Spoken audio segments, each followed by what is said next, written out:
Bravo, merci.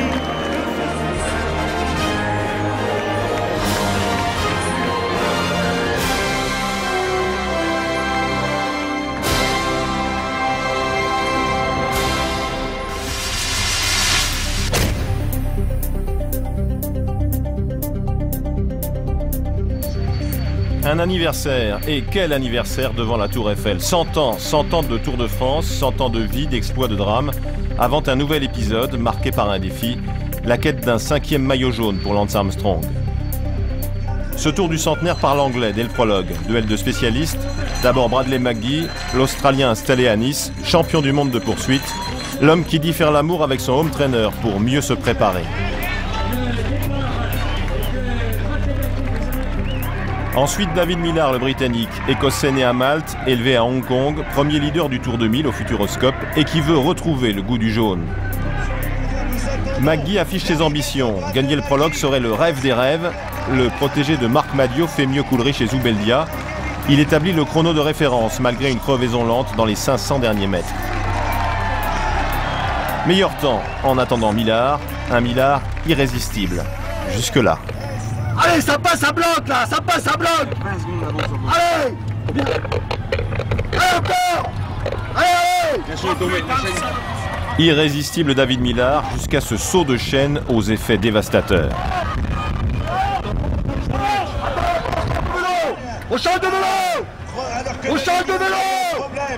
On le voit, il a perdu quelques secondes précieuses alors qu'Hamilton a réalisé ça. Allez David, allez. Allez. Autour de Millar, c'est un monde qui s'effondre. Il lutte pourtant jusqu'au tout dernier mètre, en vain. Battu pour 8 centièmes de seconde en forme de fatalité.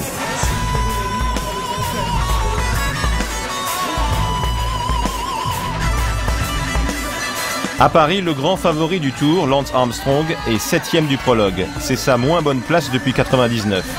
Il a perdu 5 secondes sur Jan Ullrich, l'Allemand, revenu à la compétition au printemps après 14 mois d'arrêt, et qui s'oppose en prétendant, mais pour l'année suivante seulement. Armstrong a cédé une seconde aussi à son compatriote Tyler Hamilton.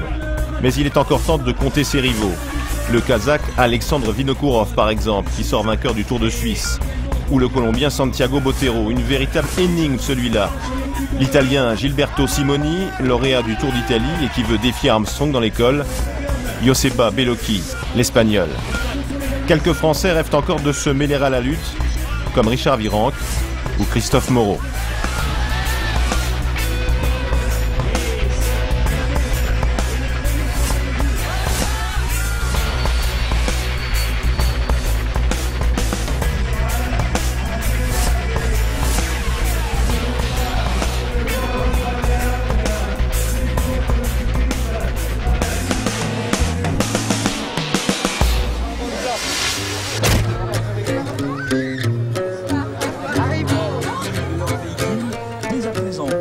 La danse et la joie d'un Australien de 27 ans avec sa fille Talia à Saint-Denis au matin d'une première étape qui bat le rappel de la mémoire. Du Stade de France, direction Montgeron, en défilé pour les 198 coureurs du Tour.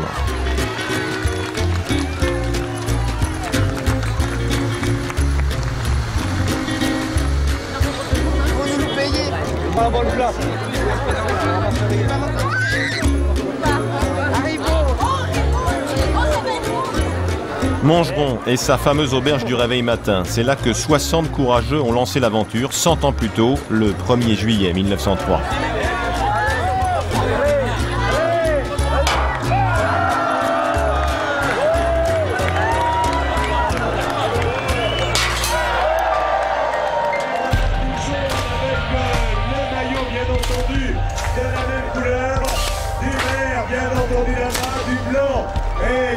Concernant le meilleur grimpeur, superbe départ du Tour des Centenaires 1903. Sur les routes de l'Essonne et de la Seine-et-Marne, la première échappée du Tour est 100% française. Un trio en bleu-blanc-rouge. Christophe Mangin, Andy Flickinger, qui endossera à l'arrivée le maillot blanc du meilleur jeune, et Walter Beneteau, le Vendéen. Avance maximale des 3 fuyards, 8 minutes 45 secondes avant que la chasse ne s'organise sous l'impulsion des équipes de sprinteurs. L'emballage massif est inévitable et il va mal tourner. Dans la route de Médéric Klein, qui découvre le Tour de France, l'Espagnol José Enrique Gutiérrez dérape. C'est la chute, monumentale. Une trentaine de coureurs est projetée au sol, dont Maggie et Armstrong. La moitié du peloton met pied à terre. Devant, ils ne sont plus qu'une vingtaine à se disputer la victoire. Alessandro Petacchi, l'Italien sprinter roi du Tour d'Italie un mois plus tôt, devance Robbie McEwen et Eric Zabel. C'est le tout premier bouquet de sa carrière sur le Tour de France. D'autres suivront.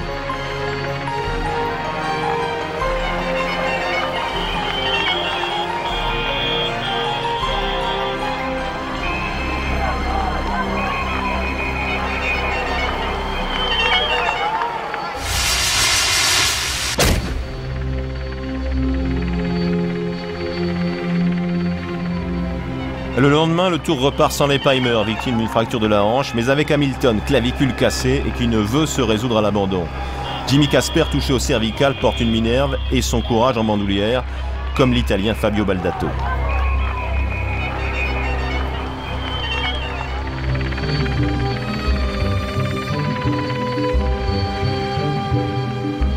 Comme la veille, les Français attaquent. Frédéric Finot et Lilian Jégou s'extirpent du peloton dès le 5e kilomètre. Ils disputent tous les deux leur premier Tour de France. Ils sont partis pour un long raid, un très long raid, plein de surprises et de pièges. Pourtant, tout va si vite que Lilian Jégou, l'ancien handballeur converti au cyclisme, n'a même pas le temps d'avoir peur. Son guidon s'est enlacé dans le câble de la caméra qu'il filmait. Il s'en sort heureusement sans dommage, avec un fair-play exemplaire.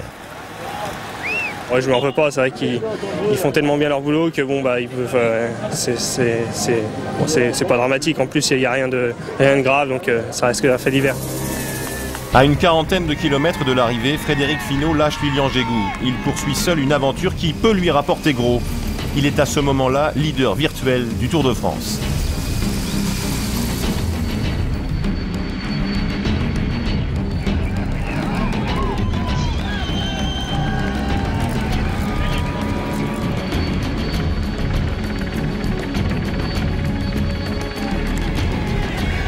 Mais la dernière bosse est trop rude pour Frédéric Finot, d'autant que derrière, David Millar, le malchanceux du prologue, n'a pas perdu tout espoir de distancer Bradley McGee.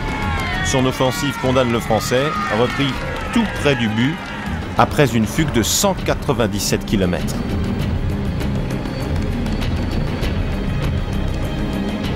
Un nouveau sprint se profile, mais sans Alessandro Petacchi, décramponné dans une petite bosse en fin de parcours. Dans l'ultime ligne droite, à Sedan, un autre Français veut y croire, comme son coéquipier Finot un peu plus tôt. Si Jean-Patrick Nazon gagne, il fait coup double, étape et maillot jaune, mais Baden-Cook au centre, le devant sur la ligne. Le rêve australien continue. Pour Nazon, c'est partie remise.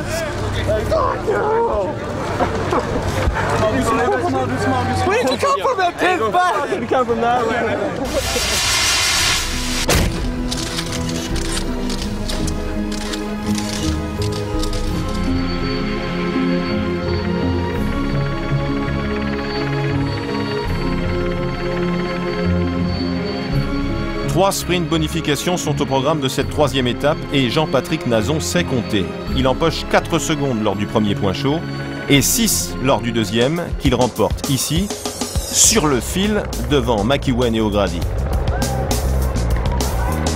Son rêve prend forme. S'il maîtrise Cook et Kirsipou, le maillot jaune l'attend à Saint-Dizier, d'autant qu'il grappille 4 secondes supplémentaires lors du troisième et dernier sprint intermédiaire.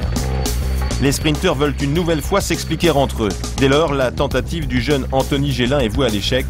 Son avance ne dépassera d'ailleurs jamais les 3 minutes 30. Il sera repris après une échappée de 69 km. Dans l'emballage final, la chute du jour est pour l'Autrichien Hasselbauer, qui n'entraîne heureusement personne avec lui. Cette fois, Petacchi, la terreur, n'a pas été distancé. L'Italien domine sur la ligne 2 anciens champions du monde, le Letton Roman Weinsteins et l'Espagnol Oscar Freire.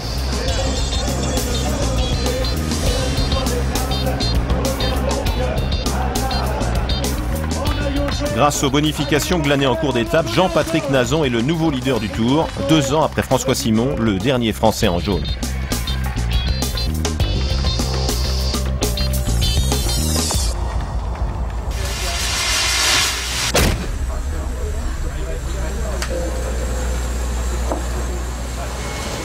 De Joinville à Saint-Dizier, Tyler Hamilton et sa clavicule fracturée vont passer un nouveau test. Mais sur les routes de la Haute-Marne, c'est tout le peloton qui retient son souffle. Le contre-la-montre par équipe est un rendez-vous exigeant, l'un des plus redoutés des coureurs.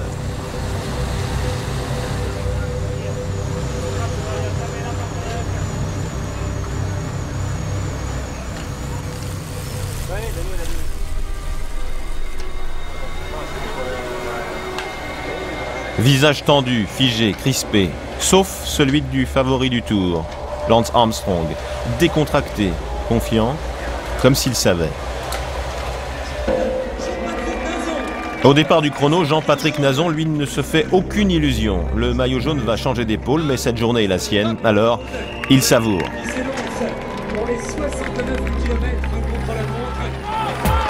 Richard Virenque, concentré, peut lui aussi trouver des motifs de satisfaction. 5e avec ses coéquipiers de Quick-Step, juste derrière les Banesto.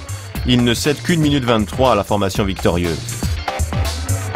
3e, à 43 secondes des lauréats, les Bianchi de Jan Ullrich. Un Ullrich impressionnant de force et de lucidité, qui paye de sa personne tout au long du tracé, tout en ménageant ses partenaires.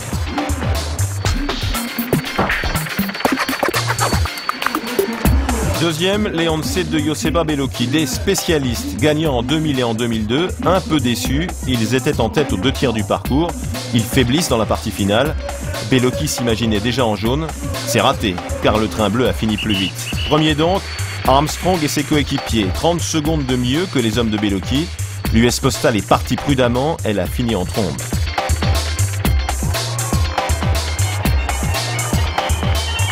Armstrong jubile, il n'avait jamais remporté le contre-la-montre par équipe dans le Tour de France, ni avec les postiers, ni même à ses débuts avec son ancienne équipe Motorola.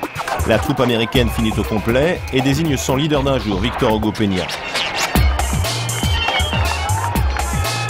À Saint-Dizier, l'US Postal truste les 8 premières places du classement général et grâce à la seconde d'avance prise sur Armstrong lors du prologue parisien, Peña rayonne, un Colombien en jaune, c'est du jamais vu.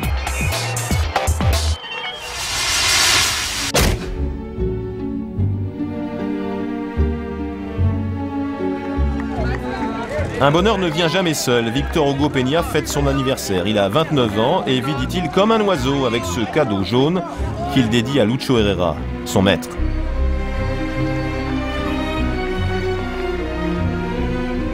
Les baroudeurs du jour se comptent sur les doigts d'une main. Ils sont 5.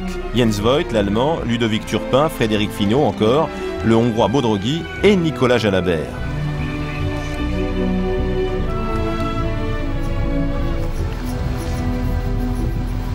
Des moelleux, à l'image de Voigt, qu'une sale piqûre d'insectes ne saurait vraiment pas décourager. Le coureur Voigt de l'équipe Crédit Agricole a été victime d'une piqûre de guêpe. Il est actuellement soigné par le médecin à moto du Tour de France. C'est le vert qui fait ça? Le maillot vert? Qui attire les guêpes. Donc faut qu'on prenne le jaune alors. Mais le maillot jaune est toujours sur les épaules de Victor Hugo Peña, blotti au cœur d'un peloton qui contrôle la course à distance.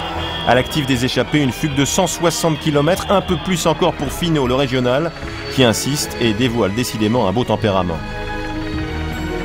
Mais rien n'y fait, la force reste encore et toujours au peloton, nouveau sprint massif. Alessandro Petacchi règle cette fois Yann Kirsipo et Bannon Cook avec une aisance de plus en plus insolente. Et 1, et 2, et 3, il n'y a pas photo, Petacchi est au-dessus du lot. Pour Finot, une consolation, il dépossède Christophe Mangin du maillot à poids du meilleur grimpeur. Alors, dernier main, Frédéric Finot qui reçoit donc le maillot blanc par rouge.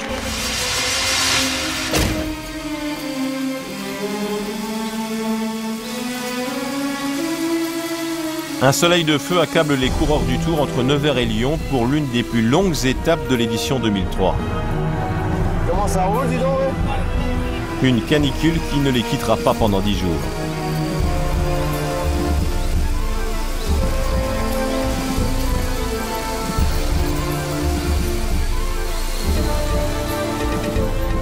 Cette fournaise ne décourage pourtant pas deux audacieux, le champion d'Australie Stuart O'Grady et le jeune et prometteur français Anthony Gélin, déjà en évidence dans le final de Saint-Dizier. Ils auront jusqu'à 18 minutes d'avance.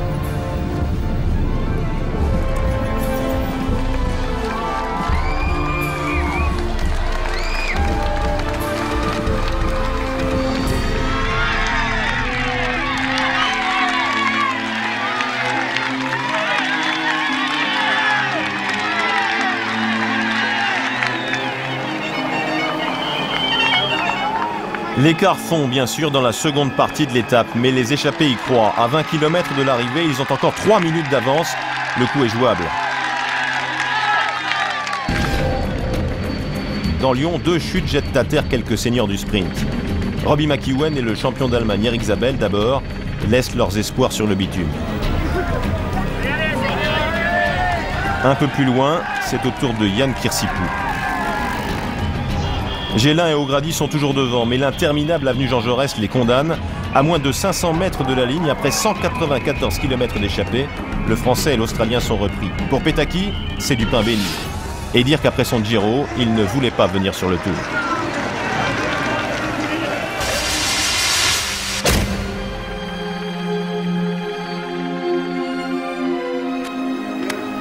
Changement radical de décor en 24 heures. Pour la première bataille des Alpes, Alessandro Petacchi ne parvient pas à hisser son maillot vert au sommet du col de Porte, dans l'Ain. Il abandonne dès les premières difficultés. On apprendra plus tard qu'il était malade, comme l'essentiel de son équipe. Fichue journée pour les sprinteurs. Jan Kirsipou renonce lui aussi, tout comme l'Allemand Olaf Polak. Devant, un quatuor de téméraires ouvre la route. Paolo Bettini, Médéric Klein, Rolf Aldag et Benoît Poilvet, l'initiateur de l'échappée. 4 hommes pris en chasse par un duo franco-espagnol composé de Richard Virenque et de Jesus Manzano, mais à distance respectable.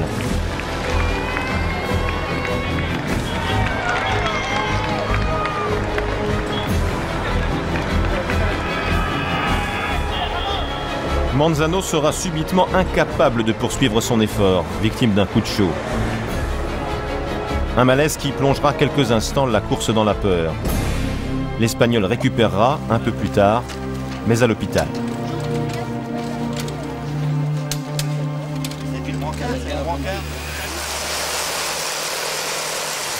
Peter, mi senti? Dis à Bettini d'attendre Virenque. Il y a 4 minutes maintenant entre Virenque et le peloton. C'est là que tout se joue dans cette 7e étape. Bettini reçoit l'ordre d'attendre Virenque, encore distancé de plus de 2 minutes par les hommes de tête. Explication de texte entre le champion d'Italie et Rolf Aldag, qui a manifestement du mal à comprendre. Résultat des courses, Virenque revient. Ils sont désormais 5 devant, à 138 km de l'arrivée. La grande aventure peut commencer. Derrière, à 8 minutes, l'US Postal accomplit la totalité du travail en tête de peloton. Un groupe principal qui sera bloqué par un passage à niveau fermé. Les échappés, eux, ont pu passer.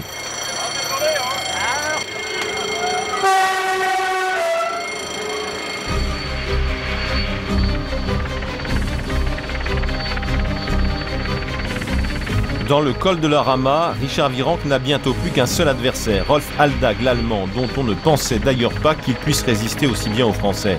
Mais Aldag cède à son tour, à 5 km du sommet. Désormais, Virenque file seul vers Morzine.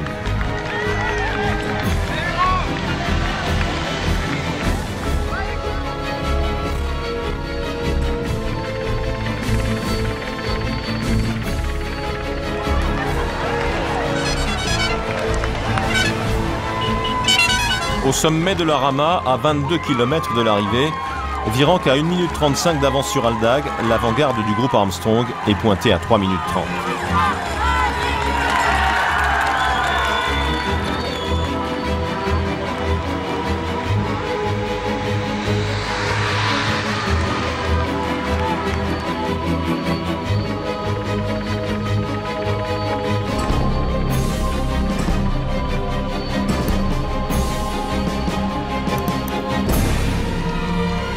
À l'arrière, Victor Hugo Peña a fait son temps et son boulot, mais pour son compatriote Santiago Botero, c'est plus sérieux.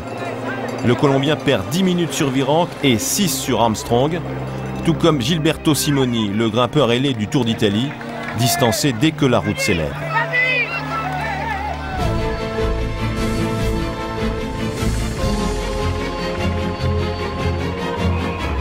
À Morzine, où il triomphe pour la deuxième fois dans le Tour, Richard Virenque peut pointer son index conquérant. Il touche le gros lot.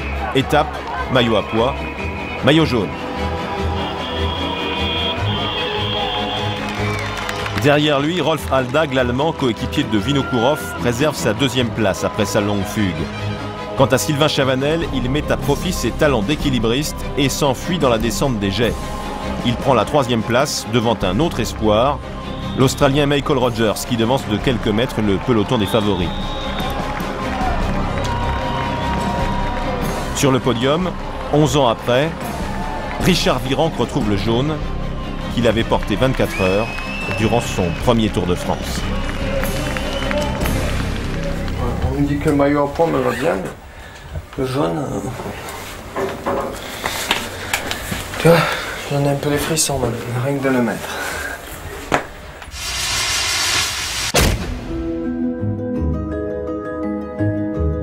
Le Tour est au pied du Mont Blanc, départ de Sallanches où Bernard Hinault conquille le maillot arc-en-ciel en 1980. Au lendemain de sa chevauchée victorieuse, Richard Virenque a encore des rêves plein la tête. En fait, entre les deux, son cœur balance, le jaune et ce maillot à pois qu'il entend conserver jusqu'à Paris. Virenque est en jaune, mais il conjugue déjà ses efforts en fonction du meilleur grimpeur. Le Français Engrange, il est en tête à la côte de Megève, puis dans la côte des Rafforts.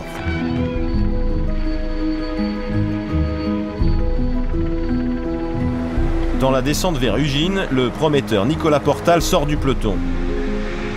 Il aborde seul la vallée de la Maurienne.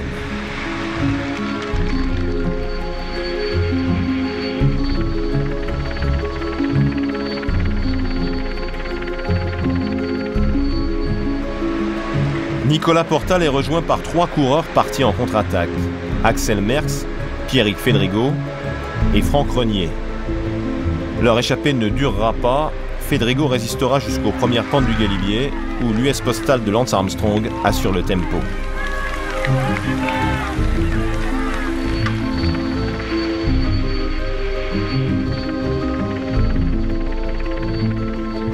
Comme la veille, Gilberto Simoni est lâché. Il perdra 12 minutes, mais ne renoncera pas en attendant des jours meilleurs.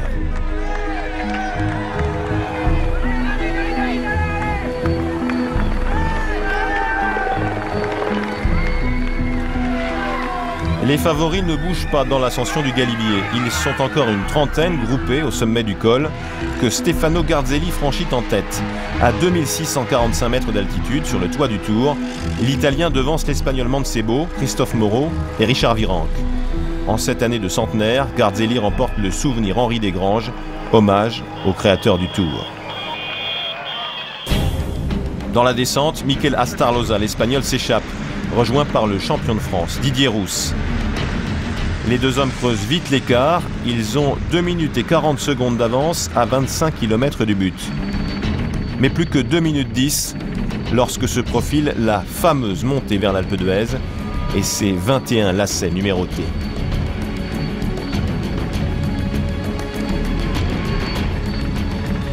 Dès le pied de l'Alpe, Manuel Beltran, coéquipier d'Armstrong, impose un train d'enfer, un rythme supersonique que lui reprochera d'ailleurs son leader texan. Ce rythme fou condamne irrémédiablement Virenque. Le Français comprend aussitôt qu'il ne pourra conserver son maillot jaune. Il gère dès lors son ascension avec l'aide de son coéquipier australien Michael Rogers. Jan Ullrich, qui a souffert d'embarras gastrique les jours précédents, est lui aussi distancé. Il ne peut suivre la cadence imprimée, mais limite les dégâts, comme Christophe Moreau, victime d'un ennui mécanique.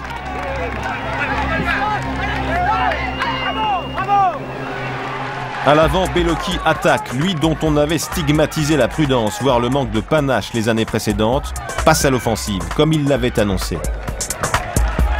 Bellocchi rattrape Astarloza et Rousse.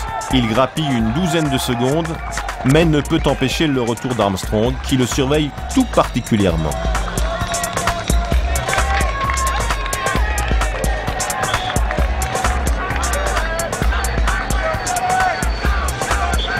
Bellocchi repris, Maillot contre, une attaque sèche, franche, et l'on imagine aussitôt qu'il ira loin, très loin, jusqu'au bout, lui qui avait défié Armstrong lors du Dauphiné libéré.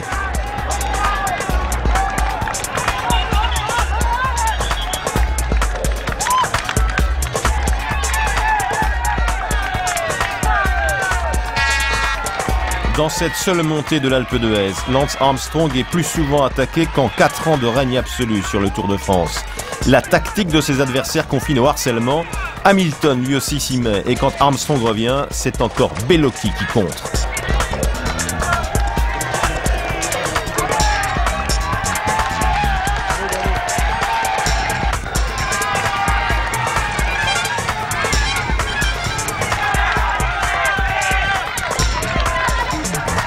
Le grand favori du Tour est cerné. Alexandre Vinokourov n'est pas en reste. Une merveille de démarrage venue de l'arrière, un jaillissement qui propulse le Kazakh hors de portée du groupe Armstrong.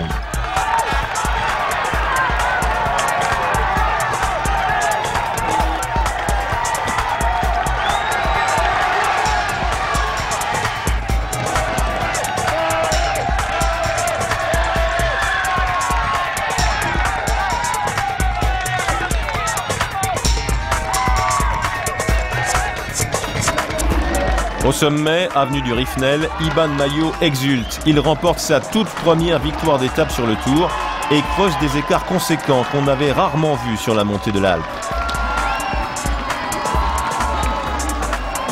Alexandre Vinokourov, deuxième, est à 1 minute 45. La veille, il avait déjà attaqué dans la ramasse sans succès. Cette fois, il distance Armstrong, qui règle le premier groupe de poursuite à 2 minutes et 12 secondes d'Iban Maillot.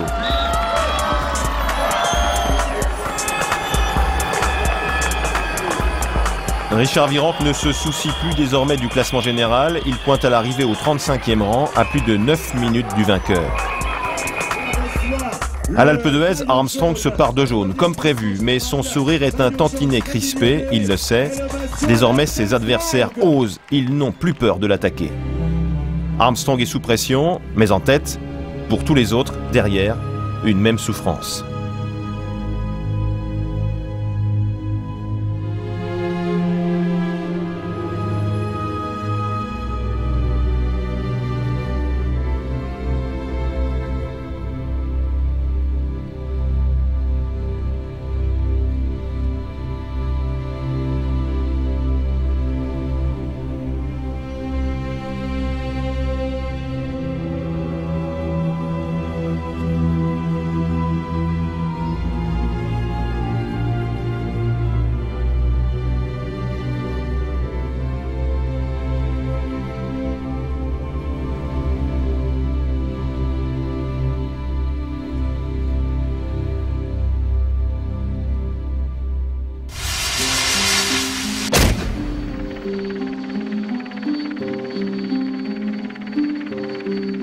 Une route qui s'élève dès le départ de l'étape. En hors d'œuvre, l'ascension du Lautaret. Pente régulière propice à de multiples soubresauts qui secouent la troupe de ce 14 juillet. Un groupe sort de la masse avec Di Luca, l'Italien, en rouge, au bord de l'abandon durant la première semaine du Tour et qui profite d'un mieux-être passager. L'Espagnol Garmendia l'accompagne, ainsi que Bradley McGee, le premier maillot jaune du Tour, et encore Yakshe, l'Allemand, Ivan Parra, le Colombien, et Angel Casero, coéquipier d'Ulrich comme Garmendia.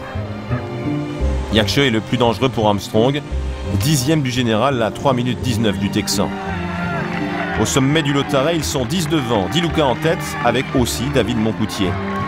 Le peloton maillot jaune passe à 3 minutes 10.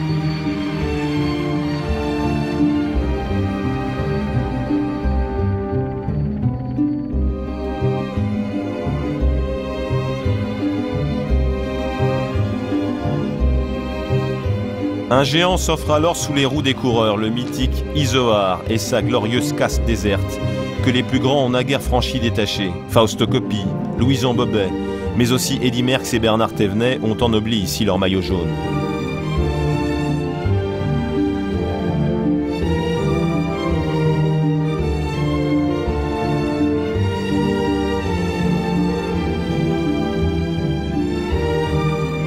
Le groupe des échappés s'amenuise au fil de la montée et Heitor Garmendia s'isole dans le dernier kilomètre d'ascension.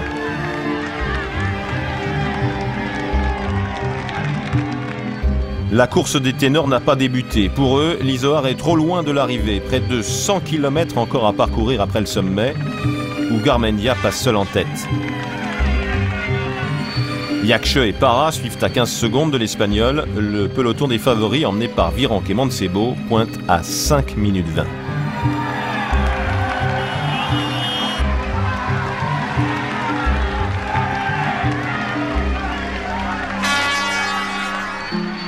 Beauté du site, soleil ardent, les eaux du lac de Serponçon invitent à la baignade et aux vacances. Mais l'ambiance est bien différente sur la route du Tour. Écrasés de chaleur comme mis sous cloche, cuits à l'étuvée, les coureurs vont apprendre à connaître les 2 dernières côtes qui pimentent le parcours, avant l'arrivée à Gap, Saint-Apollinaire et La Rochette.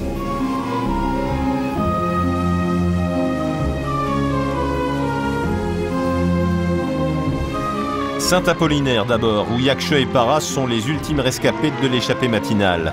Dans une course à la limite de rupture, Bellocchi est à l'aise et Armstrong le plus prompt à revenir à sa hauteur, avant mène Maillot, Zubeldia, Vinokourov, Ulrich ou Hamilton.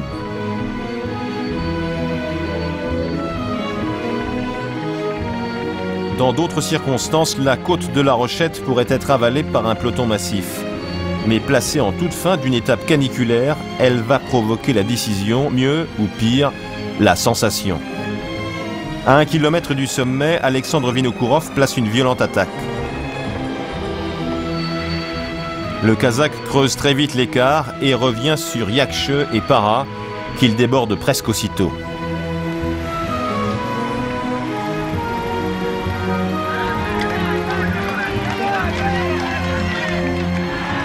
Lance Armstrong assure lui-même la défense de son maillot jaune. Après Bellocchi et Maillot, le quadruple vainqueur du Tour se découvre un adversaire, Vinokourov, qu'il n'imaginait pas si fort.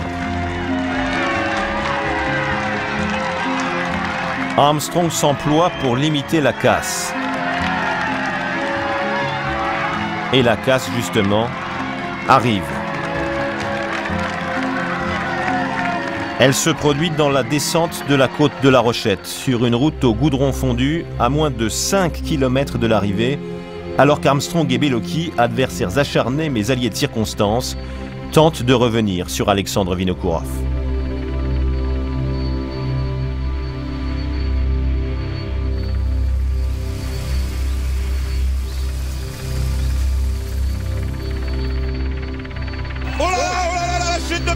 Chute de Bellocchi juste devant Armstrong qui est parti dans le terrain. Maillot Zubeldia aussi arrêté, il s'est fait mal. Joseba Bellocchi, Armstrong qui part, une image insensée. Armstrong toujours sur son vélo comme un cyclocrossman. Il est passé de l'autre côté, il a traversé la route, il repart, c'est de la folie, il se jette sur son vélo à nouveau. Des images absolument insensées. Ulrich se retourne, Bellocchi a chuté assez violemment. Bellocchi a-t-il freiné trop tard sur ce goudron fondu? Sa roue arrière se bloque, se cabre, l'Espagnol déjante et chute. Images saisissantes qui ont déjà fait le tour du monde. Images incroyables d'un Armstrong magnifiquement lucide, sauvé par un réflexe de survie, dira-t-il, malgré une peur panique.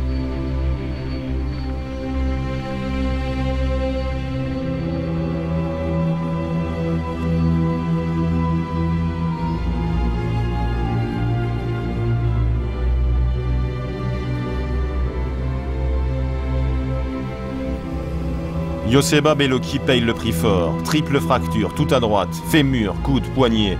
Dans les bras de Manolo Saiz, Bellocchi pleure ses espoirs les plus fous, envolé, dispersé, anéanti.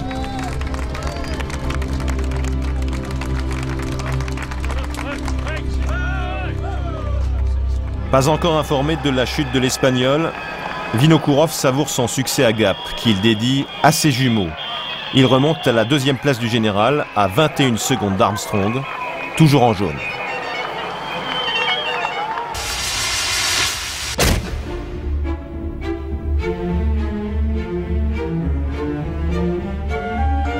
Gap-Marseille, une étape de transition classique et mise à profit par quelques baroudeurs. Ils sont 9 à faire le grand écart. Avance maximale 24 minutes 10 sur un peloton encore accablé par la chaleur, On comprend bien vite que les échappés se disputeront la victoire devant le stade Vélodrome.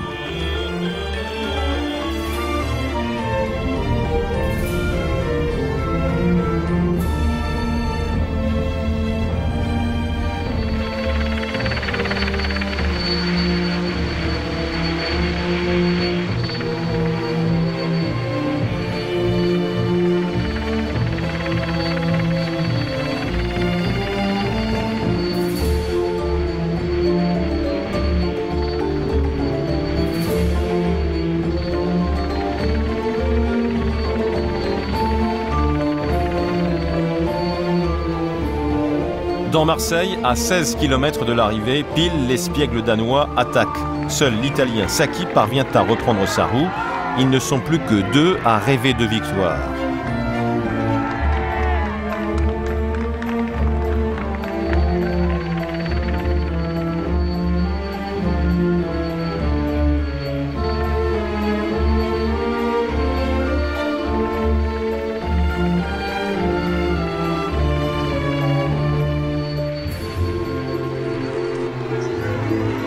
Sacchi veut mettre toutes les chances de son côté.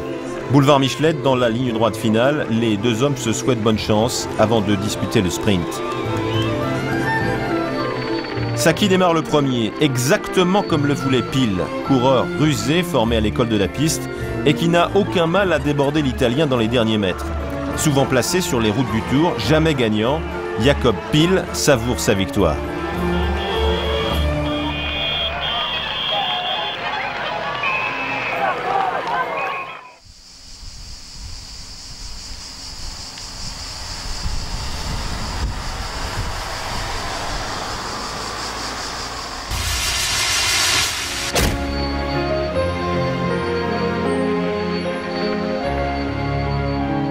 Au lendemain de la première journée de repos, la remise en jambe n'est pas trop difficile, sur le papier du moins, car la canicule sévit toujours et des coureurs n'ont pas eu le temps de récupérer. L'échappée du jour se dessine à l'ombre des Tours de Carcassonne, à l'approche du premier sprint intermédiaire, remporté par Carlos da Cruz devant Stuart O'Grady.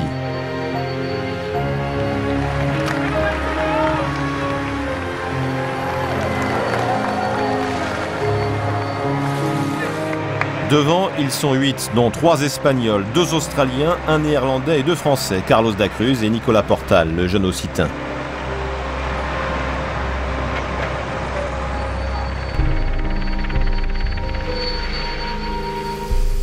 À l'arrière, loin, très loin derrière, Jens Voigt vit un calvaire. Il souffre de nausées depuis 2 jours.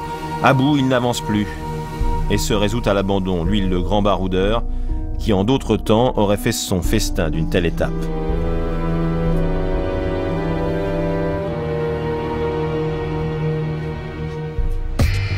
Dans le groupe de tête, chacun joue sa carte à proximité de Toulouse. Flecha décoche sa première attaque à 19 km du but, puis remet ça 5 km plus loin. Cette fois, c'est la bonne. Flecha qui connaît parfaitement les routes toulousaines. Il s'y entraîne tous les jours pour aller voir sa fiancée, qui travaille à l'aérospatiale.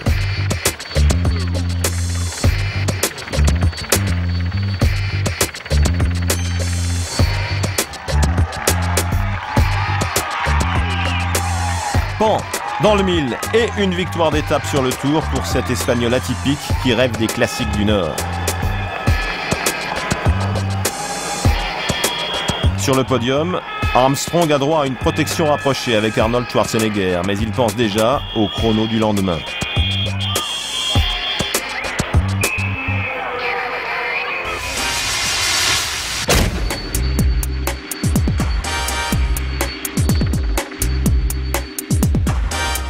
C'est la trouvaille du jour, une salle climatisée dans un magasin de cycles à Gaillac où se prépare Jan Ullrich avant le premier grand contre-la-montre individuel du Tour. Température extérieure, dans l'air, 38 degrés. Température au sol, 61 degrés au pied de la rampe d'où s'élance Tyler Hamilton. Ce chrono entre Gaillac et Cap Découverte va marquer. Le 10e de l'étape, Bottero, termine à 5 minutes du vainqueur. Hamilton, l'homme à l'épaule cassée, finit quant à lui 5e, il cède 2 minutes 43. 4e, Emar Zubeldia, l'Espagnol, meilleur rouleur que son compatriote Maillot, et qui confirme son chrono du prologue. Il perd 2 minutes 40. Troisième, Alexandre Vinokourov. Décidément, le Kazakh a pris du coffre sur tous les terrains, dans tous les domaines. Il distance ici Maillot, dépassé au propre comme au figuré. Vino est à 2 minutes 6 du vainqueur. Deuxième, battu et menacé, Lance Armstrong, toujours en jaune pourtant après cette défaite cuisante. Armstrong bien parti, mais qui cède progressivement du terrain à partir du 13e kilomètre et ne parvient pas à endiguer l'hémorragie. Armstrong qui finit deuxième à 1 minute 36. Déshydraté, il vit une journée en enfer et cède 4 secondes par kilomètre sur l'ultime partie du tracé. J'avais l'impression de reculer, confiera-t-il à l'arrivée. Vainqueur donc, l'impressionnant Ulrich. Il n'avait plus gagné d'étape depuis 5 ans sur le Tour de France. Et il écrase ce chrono de feu, puissant comme à ses meilleures heures, mais plus souple, plus délié et toujours aussi bien posé sur sa machine.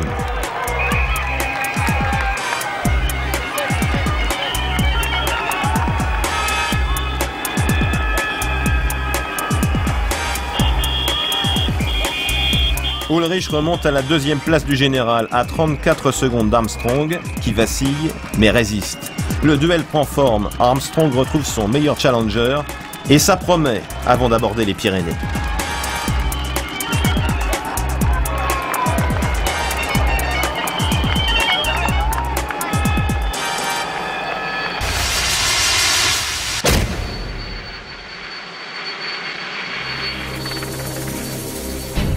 Objectif Pyrénées, un début d'étape enflammé avant d'aborder les cols. Rythme fou, chaleur de four, attaques multiples et 10 hommes en tête, dont un invité surprise, José Luis Rubira, coéquipier d'Armstrong, d'ordinaire interdit d'échapper.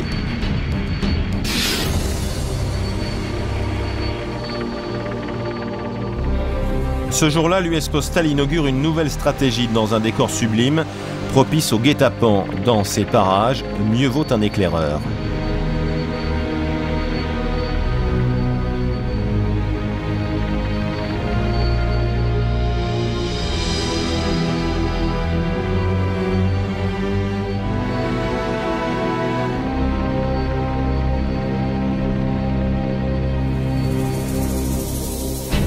Pour la première fois, Ulrich fait rouler son coéquipier Plaza, comme s'il était le nouveau maillot jaune en lieu et place d'Armstrong.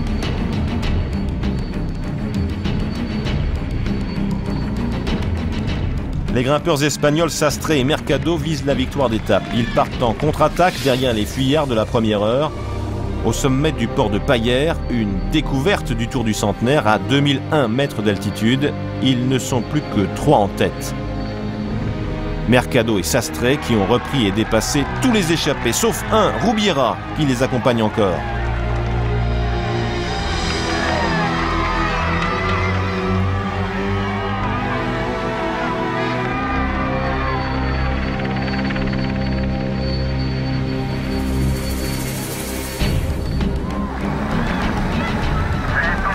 Dans la montée vers le plateau de Bonasque, au-dessus d'Ax-les-Thermes, Armstrong a le visage marqué et nul n'imagine plus qu'il puisse bluffer.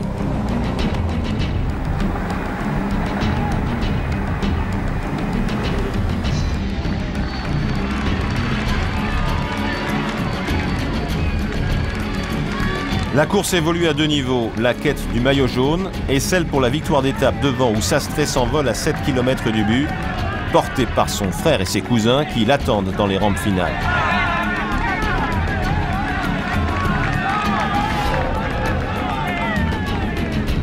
Quatrième du général, Zubeldia attaque. Ulrich saute aussitôt dans sa roue. Armstrong ne réagit pas immédiatement, mais il revient à son rythme.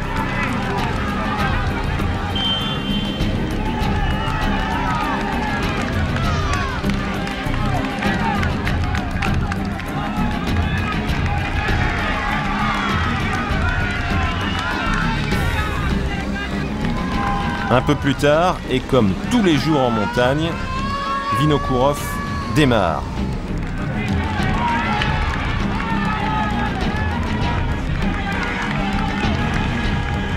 Ulrich ramène le groupe et place à son tour une accélération. Vinokourov est débordé et Armstrong lâche du lest lui aussi. Cette fois, il est décramponné.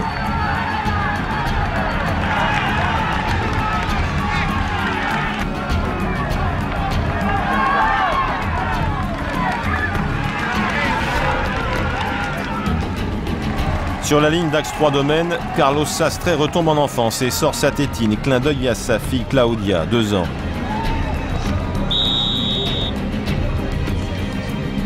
Une minute plus tard, surgit Ulrich talonné par Zubeldia. Armstrong conserve encore et toujours son maillot jaune, mais il cède 7 nouvelles secondes qui font 19 avec les bonifications empochées par l'Allemand. Ulrich se rapproche à 15 secondes au classement général. Il est de plus en plus menaçant.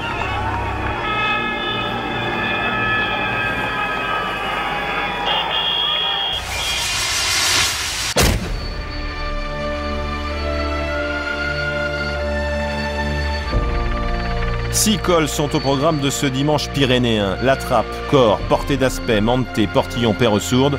De quoi attraper une indigestion pour les plus faibles. Une aubaine, en revanche, pour Richard Virenque, bien décidé à profiter de cette journée pour conforter son maillot à poids du meilleur grimpeur. Virenque dans l'échappée des 17 qui se forment dès l'entame de l'étape. Avec lui, Dufaux, Simoni, on en reparlera, mais aussi Beltran, l'équipier d'Armstrong. Beltran qui deviendra leader virtuel du Tour devant son patron lorsque l'avance des fuyards atteindra le quart d'heure.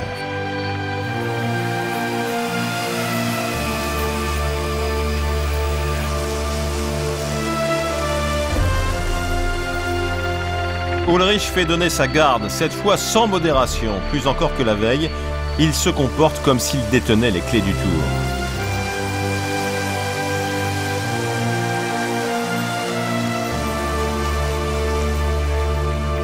À l'avant, Dufaux attaque dans le portillon.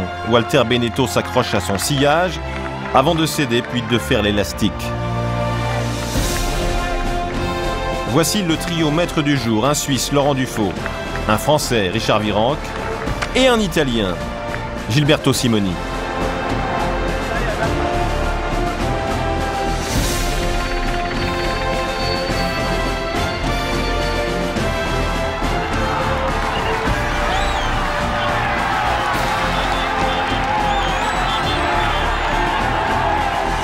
Simoni, Virenque, Dufaux franchissent ensemble le portillon, puis Perresourde dans une indescriptible marée humaine.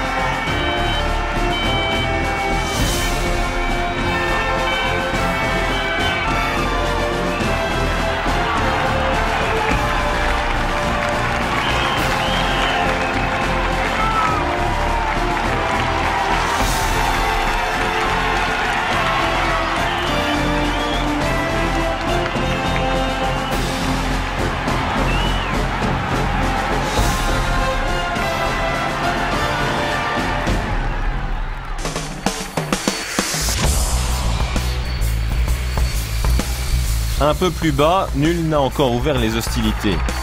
Les coéquipiers d'Ulrich tiennent toujours le manche lorsque Christophe Moreau puis Iban Mayo lancent la bataille des titans dans Perresourde.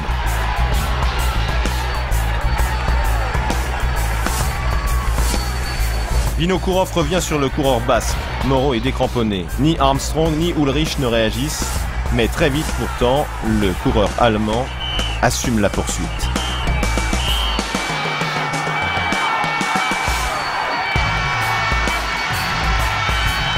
Les ambitions du Kazakh sont de plus en plus claires et il ne les cache plus. Ce qu'il veut, c'est le maillot jaune. Et même si Mayo ne lui prend aucun relais, l'écart se creuse. Il monte au-delà de la minute. Vinokourov n'a que 51 secondes de retard sur Armstrong. Il est leader virtuel du Tour de France.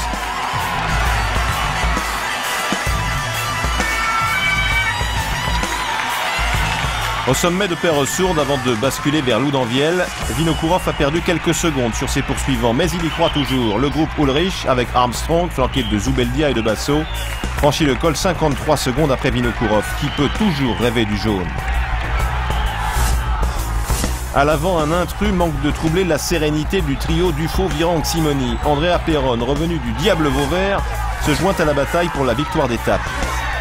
Dufaux et Virenque, les compères, sont piégés par Simoni, ici à droite, pourtant tout près de l'abandon les jours précédents. Un succès en forme de rachat après un tour décevant. Dans la descente de Perresourde, Jan Ulrich et Lance Armstrong, alliés de circonstances, font cause commune contre Vinokourov. Ils réduisent l'écart à une quarantaine de secondes. Armstrong sauve une fois de plus son maillot jaune. Vinokourov fait malgré tout un beau rapproché au classement général. Il revient à 18 secondes d'Armstrong, à 3 secondes d'Ulrich. 3 hommes en 18 secondes à une semaine de l'arrivée sur les Champs-Élysées. Le suspense est à son comble.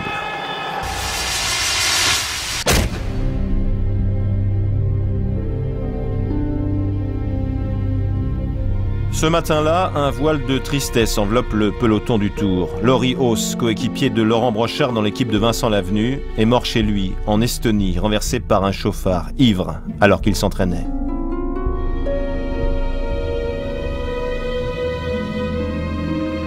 Ce matin-là, le temps a changé. Fini la canicule pour l'étape reine des Pyrénées entre Bagnères de Bigorre et Luzardiden.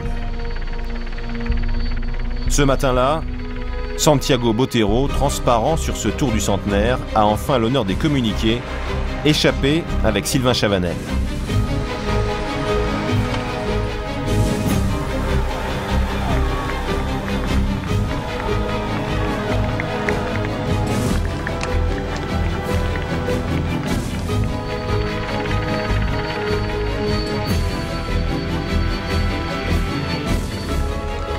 Dans l'ascension du Tourmalet, Christophe Moreau, premier français au général, attaque. Peu après, Ulrich accélère et l'on attend cette offensive qui peut faire basculer le Tour. Elle arrive. Le Tour retient son souffle. Ulrich prend 1 mètre, 2 mètres, 20 mètres à Armstrong. Mais le maillot jaune ne cède pas. Il revient lui aussi au train, mètre par mètre. Devant, Sylvain Chavanel s'est débarrassé depuis longtemps de Santiago Botero. En tête à Aspin, le jeune Français franchit seul le col du Tourmalet, avec 4 minutes d'avance sur les ténors et passe devant le monument dédié à Jacques Godet, patron du Tour pendant un demi-siècle. Après leur passe d'armes, les Titans eux ne se quittent plus. Flanqués d'Iban Mayo et d'Emar Zubeldia, Armstrong et Ulrich gravissent ensemble les dernières pentes du col le plus fréquenté par la Grande Boucle. Vinokourov, en revanche, ne peut masquer ses premières faiblesses sur les flancs du Tourmalet. Alerte rouge pour le Kazakh, distancé d'1 minute 15 par les 2 grands du Tour. Botero, placé en point d'appui, puis Guérini, lui sauveront la boutique dans la descente, mais il devra à nouveau lâcher prise dans la montée finale.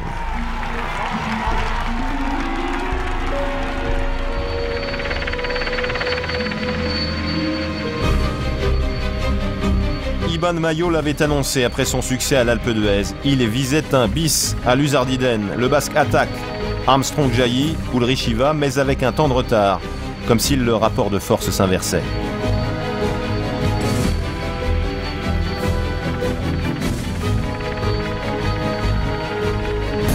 Attaque de Lance Armstrong pour défendre son maillot jaune.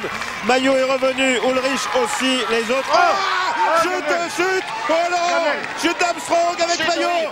C'est un spectateur, je pense, qui a fait tomber Armstrong et Maillot, et Jan Ullrich a évité la chute d'extrême justesse, mais il repart pas, il repart doucement, il n'insiste pas, Ullrich. C'est fou, le Tour de France se joue ici, Armstrong qui chute dans cette montée avec Maillot qui est tombé, Ullrich qui a évité la chute. Armstrong se relance avec une énergie rare, comme s'il ne pouvait admettre qu'un coup du sort lui vole son Tour du centenaire. En fait, son guidon s'est pris dans la musette d'un jeune spectateur. C'est ce qui a provoqué sa chute et celle de Maillot, qui n'a pu l'éviter. L'Américain remonte, attendu par Roubiera, mais il n'est pas au bout de ses peines. Il manque de tomber une seconde fois lorsqu'il déchausse devant Iban Mayo, encore aux premières loges. Nouvelle frayeur.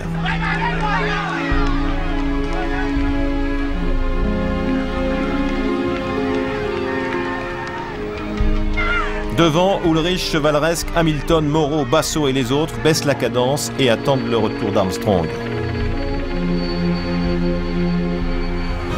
Et Maillot remet ça comme si de rien n'était. Et Armstrong le suit, puis le contre et s'envole.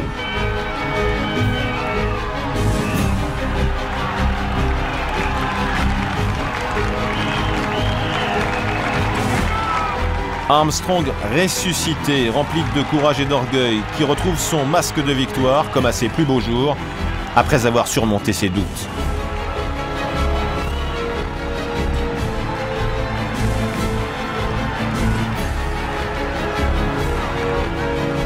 À moins de 5 km du sommet, Armstrong rejoint Chavanel. Petite tape pour une vraie marque d'estime du maillot jaune au jeune français qui finira 10e de l'étape. À cet instant, l'Américain a 56 secondes d'avance sur Ulrich. L'Allemand accuse le coup, mais il résiste, puis limite les dégâts et comble sur la fin une partie de son retard.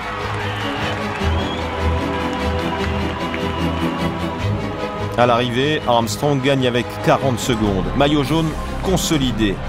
À la manière d'un sprinter des cimes, il jette son vélo sur la ligne, conscient que la moindre seconde compte dans ce tour pas comme les autres.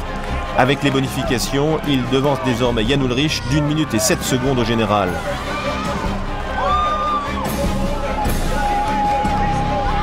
Alexandre Vinokourov est le grand battu du jour. Il cède plus de 2 minutes, mais conserve dans la brume sa 3e place. Armstrong a frappé un grand coup. Il peut rayonner. C'est le retour du patron.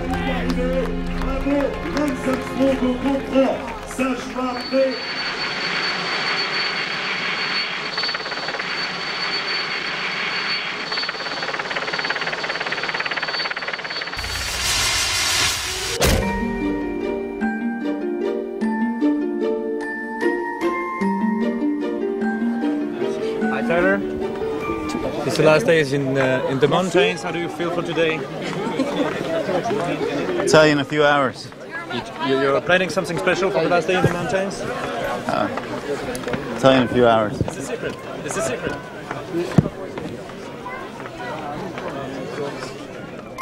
Un Tyler Hamilton cachotier avant le départ de la dernière étape pyrénéenne au lendemain de la seconde journée de repos. Hamilton piégé dans une entame ultra rapide et contraint à une dure poursuite dès les premiers kilomètres.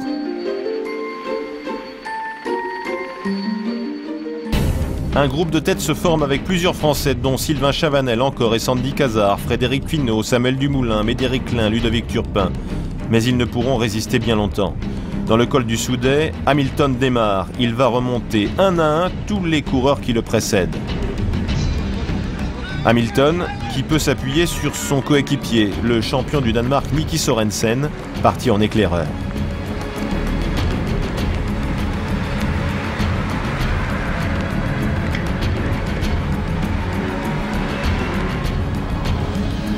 Mais dès le pied du col de Bagargui, sans doute le plus pentu du tour, Hamilton est seul. Lui, le petit Américain à l'épaule cassée, se paye un solo de 95 km, la plus longue échappée solitaire de ce Tour 2003.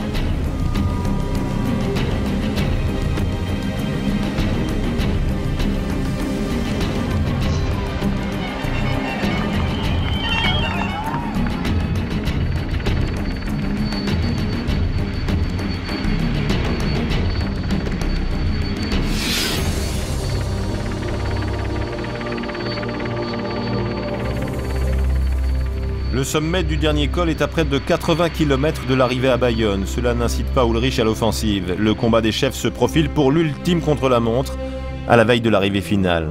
Mais Paris est encore loin pour David Millar, à la dérive et qui songe à l'abandon.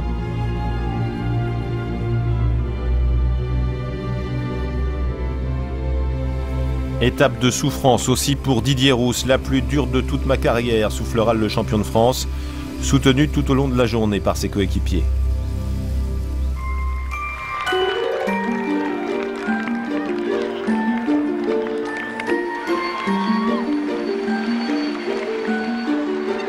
Hamilton rime avec Bayonne. L'Américain qui aurait dû abandonner après la chute de Meaux dès le début du tour offre à sa formation une 3e victoire d'étape après les succès de Pile à Marseille et de Sastré à Bonastre. Un groupe CSC sur la voie d'un succès au classement par équipe.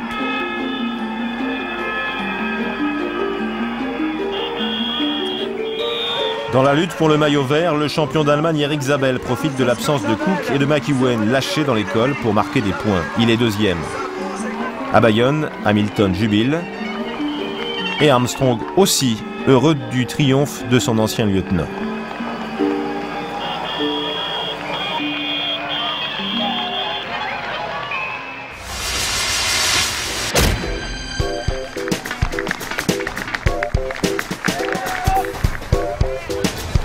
Impossible d'attaquer plus tôt. Dès le baisser du drapeau, Servais-Knaven démarre.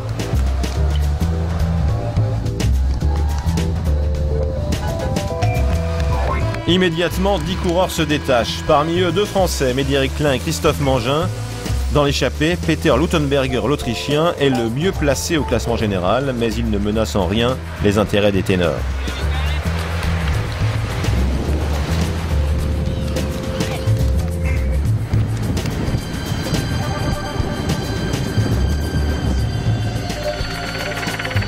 L'avance des fuyards atteint les 16 minutes dans la traversée des Landes. C'est dans ce groupe qu'il faut chercher le vainqueur de l'étape.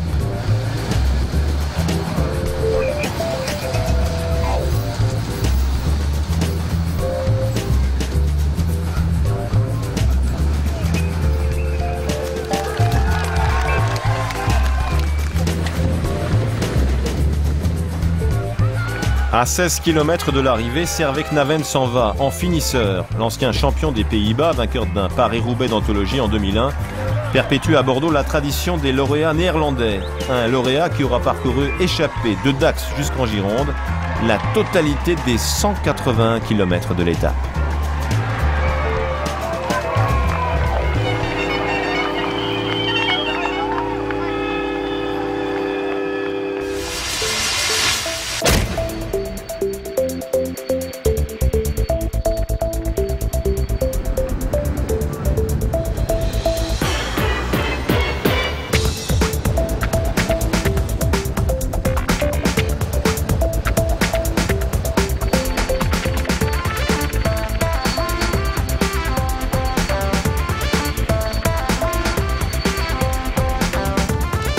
Scène insolite dans cette 18e étape du Tour, alors que tous les regards convergent déjà vers l'ultime rendez-vous du chrono. Ulrich surprend tout son monde lors du sprint intermédiaire de Montendre.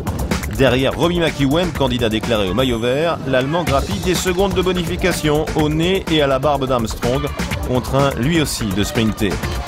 Ulrich revient ainsi à 1 minute et 5 secondes du maillot jaune.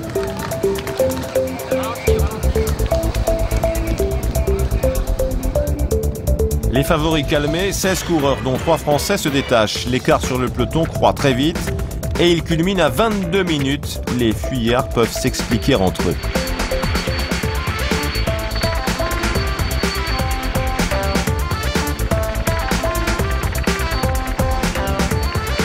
À 20 km du but, Thomas Voeckler porte la première attaque en tête. Le groupe se scinde alors en deux et les 3 Français sont devant avec Voeckler, Dacruz, Flickinger.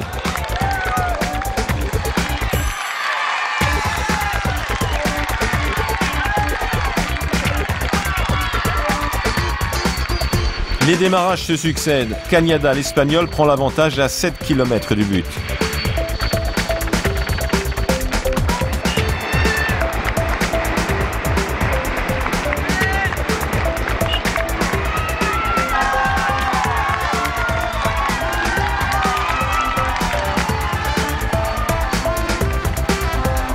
Cañada résiste jusqu'aux abords de l'arrivée, mais dans les 500 derniers mètres, Carlos Dacruz, parti en contre, le déborde. Dacruz voit la ligne d'arrivée de plus en plus proche. La victoire est là, à 50 mètres, lorsque le Français qui lutte contre le vent est à son tour dépassé par Pablo Lastras, un autre Espagnol. Dacruz est deuxième, Nardello troisième. La lutte est chaude chez les sprinteurs. McEwen règle Zabel et Cook pour la 17e place. Il reprend le maillot vert à Cook pour 2 points. Comme les années précédentes, tout se jouera le dernier jour sur les Champs-Élysées.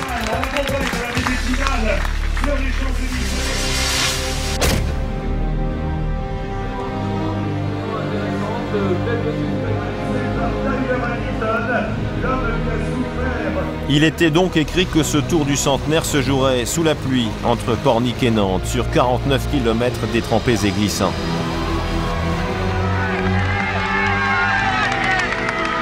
Ulrich part le plus fort. Il n'a pas d'autre choix que de prendre des risques pour combler son retard. Armstrong est en retrait au tout premier pointage, 6 secondes de retard, mais ce n'est qu'illusion. Armstrong a tout prévu, il calque sa course sur son rival et revient, égalité parfaite, au tiers du parcours. Ulrich ne peut plus vraiment rêver du Tour, mais il reprend l'ascendant pour la victoire d'étape. 2 secondes, 5 secondes, 7 secondes, lorsqu'il aborde ce rond-point au kilomètre 37.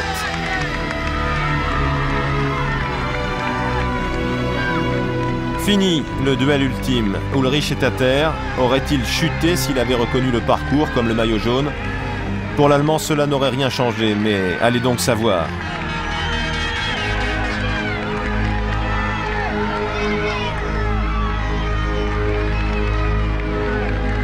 Au même endroit, Armstrong, renseigné, ne prend plus aucun risque. Il laisse même filer un succès d'étape qui lui tendait les bras. Ulrich est hors du coup, déboussolé, craintif désormais. Tout est joué.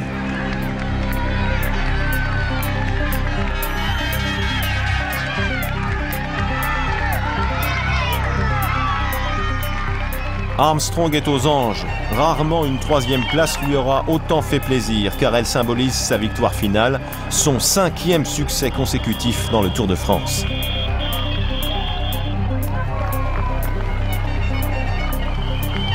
David Millar, vainqueur du jour, tire aussi parti de la chute d'Ulrich. Pas franchement volé pour le grand malchanceux du prologue, 3 semaines plus tôt, tombé lui aussi avant Nantes.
Champagne pour Lance Armstrong au départ de Ville d'Avray où s'était achevé le premier Tour de France en 1903. Duel au couteau en revanche sur les Champs-Élysées pour les 2 Australiens qui rêvent encore de maillot vert. Premier sprint intermédiaire, avantage Baden-Cook. McEwen souffle mais fomente déjà sa revanche. Deuxième reprise, avantage McEwen qui reprend l'initiative et retrouve ses 2 points d'avance. Tout se réglera lors du sprint final.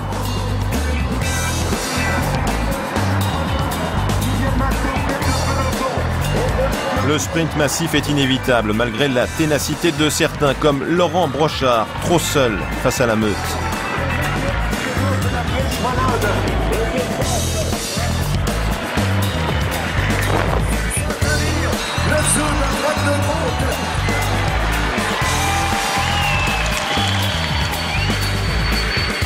La victoire à Paris est l'une des plus prisées, plus encore cette année pour le Tour du Centenaire. Tourusov, le Norvégien, lance le sprint de loin. McEwen et Cook à droite ne se quittent pas des yeux, mais Jean-Patrick Nazon leur échappe. Quel succès de prestige pour le maillot jaune de Saint-Dizier.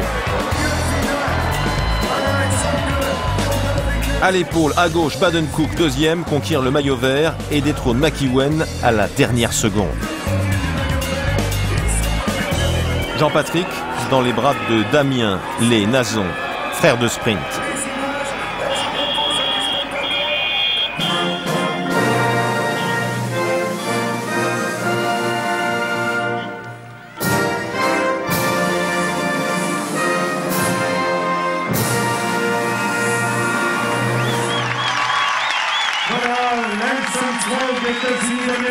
Sur le podium, entre Jan Ullrich et Alexandre Vinokourov, Lance Armstrong entre de plein pied dans la légende.